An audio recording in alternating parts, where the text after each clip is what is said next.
begin with the latest coming in on Japan, as the Japanese Prime Minister Yoshihide Suga is visiting Vietnam and Indonesia in his first trip abroad since taking to office. The Japanese Prime Minister has already left for Vietnam. The visit to the Southeast Asian countries comes amid growing concerns over Chinese aggression. After Quad, which comprises Japan, the United States, India and Australia, Tokyo is clearly seeking to open another front against China. This, as several ASEAN members, including the Philippines, have ongoing territorial disputes with China, while Vietnam is the co-chair of the 10-member Association of Southeast Asian Nations, or ASEAN. Indonesia is the group's biggest economy.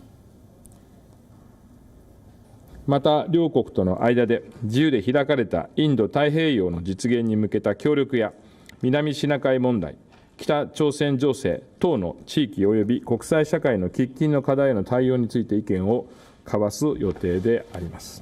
Now, it's important to note that Suga is following the footsteps of his predecessor, Shinzo Abe, who too made a trip to the two Southeast Asian nations after taking office. The Japanese Prime Minister is under pressure by ruling lawmakers to take a tougher stance against China.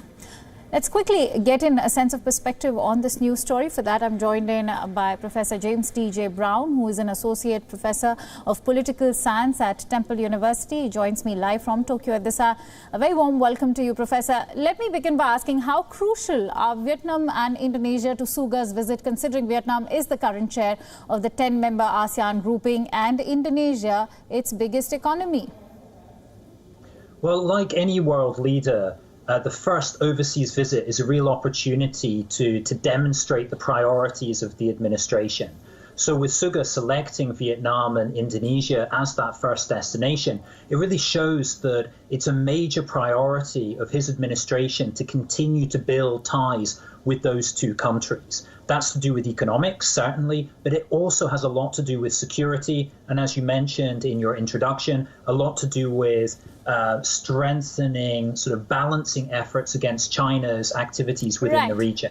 Right. Since you mentioned the security aspect, which is, of course, of prime most importance to this entire visit, Professor, can Japan, which is part of the Quad, also unify forces with the Association of Southeast Asian Nations to counterbalance China's growing clout in the South China Sea?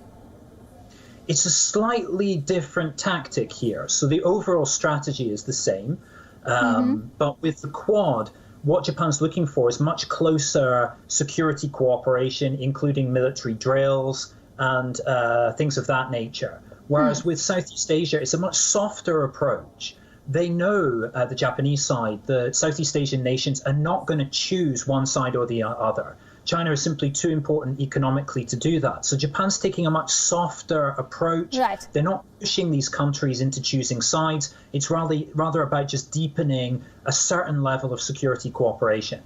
It's interesting that you mention the softer approach adopted by Japan in terms of addressing these Southeast Asian nations. I'm exactly going to come to that bit. Professor, what are the potential challenges for Suga, who succeeds Shinzo Abe, a prime minister who did manage to tighten those ties with Southeast Asian nations, but still has not been able to reduce their dependency on China, which is a giant economic partner for these nations? Well, I think Suga will face the same problems in that regard as Abe, but some additional ones as well. Personally, he doesn't have much international experience at all. Right. Abe, from even quite a young age, had experience of living abroad, traveling abroad. Suga doesn't have that. He's largely an unknown figure internationally, including in East Asia. So this is why this trip's so important, just to get himself known by some other international leaders. And so I think that his priority here will really just getting himself known, making the personal connections in the hope that he can continue the work that his predecessor did, who is a very frequent traveler overseas.